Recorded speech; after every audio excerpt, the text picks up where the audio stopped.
മധ്യവർഗ കുടുംബത്തിലാണ് ഇദ്ദേഹത്തിന്റെ ജനനം. ഇപ്പോൾ 29 വയസ്സാണ് പ്രായം.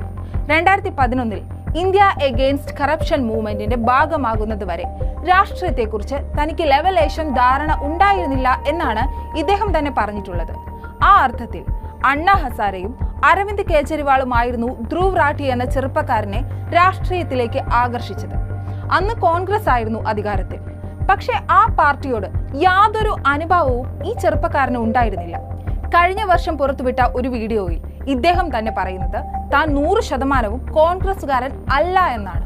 ജർമ്മനിയിൽ ജീവിക്കുന്ന മെക്കാനിക്കൽ എഞ്ചിനീയറിംഗ് ബിരുദധാരി എന്നാണ് സ്വന്തം വെബ്സൈറ്റിൽ തന്നെക്കുറിച്ച് ഇദ്ദേഹം എഴുതിയിട്ടുള്ളത്.